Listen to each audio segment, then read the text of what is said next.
ការញ៉ាំស្រាបណ្ដាលឲ្យខូចខាតកោសិកាថ្លើមបង្កការរលាករោគសញ្ញាការរលាកនេះមានលក្ខណៈស្រដៀងនឹងការរលាកផ្សេងទៀត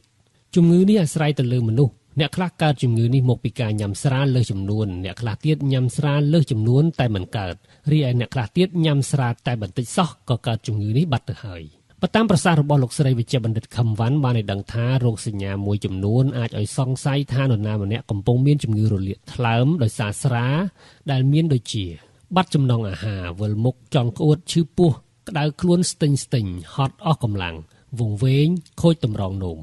លោកស្រីបន្ថែមថាកត្តាមួយចំនួនធ្វើឲ្យងាយប្រឈមនឹងការរលាកកោសិកាថ្លើមដោយសារស្រាដូចជាស្ត្រីងាយរងគ្រោះជាងបុរសមនុស្សធាត់និងអ្នកមានកត្តាដំណពូជងាយប្រឈមជាងគេការញ៉ាំស្រាលើសពី5កែវក្នុងរយៈពេល2ម៉ោងសម្រាប់បុរសនិង4កែវសម្រាប់ស្ត្រីថ្លើមគឺជាសរីរាង្គដ៏សំខាន់ដែលជួយទ្រទ្រង់ដល់ការរស់នៅរបស់មនុស្សនិងជួយរក្សាគុណភាពជីវិតថ្លើមជាអ្នកផលិតថាមពលចិញ្ចឹមរាងកាយឲ្យយើងមានថាមពលរហូតជាអ្នកផលិតសារធាតុទ្រទ្រង់ជីវិតនិងសុខភាពខួរក្បាលនិងរាងកាយទាំងមូលជាអ្នកចម្រោះជាតិពុលបន្សាបនិងបញ្ចេញជាតិពុលទៅតាមញើសតាមទឹកនោមតាមស្បែកមុខស្បែកក្បាលលាមកឬស្លេសវាជួយសរីរាង្គដទៃទៀតនៅក្នុងខ្លួនដូចជាតម្រងនោមប្រព័ន្ធរំលាយអាហារបេះដូងខួរក្បាលគ្រប់គ្រងការប្រើប្រាស់អរម៉ូនដែលជាដួងព្រលឹងនៃមនុស្សគ្រប់រូបថ្លើមជាឃ្លាំងស្តុកជាតិវីតាមីនរ៉ែស្ករនិងខ្លាញ់ជាអ្នកគ្រប់គ្រងជាតិស្ករជាតិខ្លាញ់និងជាតិសាច់ថ្លើមជួយប្រព័ន្ធការពាររាងកាយថ្លើមមានមុខងារសរុបប្រមាណជាង500មុខបើទោះបីជាយើងមិនមានផ្ទុកមេរោគថ្លើម B ឬថ្លើម C ហើយទោះបីជាយើងមានអង់ទីគ័រថ្លើម B រួចហើយក៏ដោយក៏មិនអាចទប់ស្កាត់មិនឲ្យយើងរលាកថ្លើមដោយសារជាតិអាល់កុលពិសេសជាតិអាល់កុលនៅក្នុងស្រាក្រៅពីការបង្កជំងឺរលាកថ្លើមជាតិអាល់កុលក៏អាចបង្កឲ្យមានជំងឺដទៃទៀតផងដែរជំងឺកើតឡើងដោយសារជាតិអាល់កុលមានដូចជាមហារីកមាត់មហារីកសួតមហារីកក្រពះមហារីកថ្លើម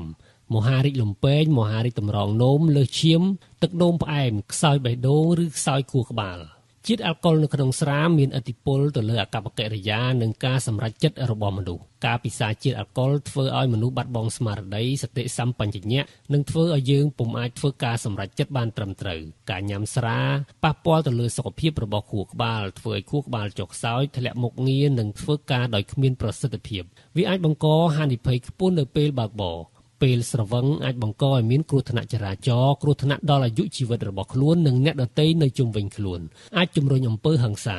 អាចបាត់បង់ការប្រុងប្រយ័ត្នហើយធ្វើការរួមភេទដោយមិនមានការការពារត្រឹមត្រូវបណ្ដាលឲ្យឆ្លងជំងឺកាមរោគឬបណ្ដាលឲ្យមានកូនដោយចៃដន្យតាមស្ថិតិនៅកម្ពុជាមានយុវជនក្នុងអាយុចាប់ពី15ដល់19ឆ្នាំប្រមាណ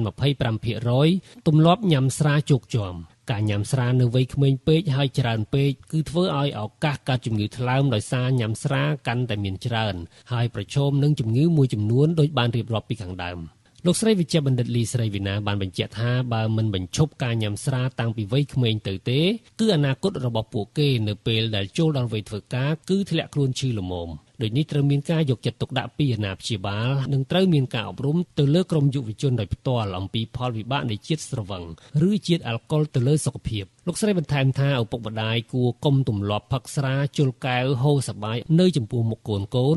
ឬឲ្យកូនបានឃើញព្រោះវាជាគំរូមួយដែលធ្វើឲ្យពួកគេចង់ផឹកស្រាដើម្បីបានសប្បាយដោយឪពុកម្ដាយរបស់ពួកគេដែរបើលោកអ្នកមានសំណួរបន្ថែម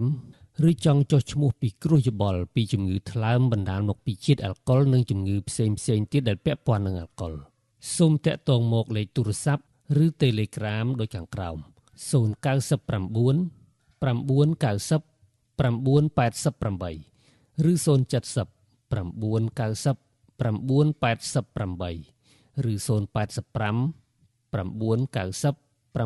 988ឬ071 8 990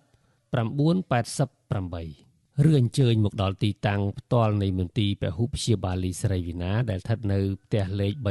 317ផ្លូវ430សង្កាត់ទួលទំពូង2ខណ្ឌចំការមនរាជធានីភ្នំពេញ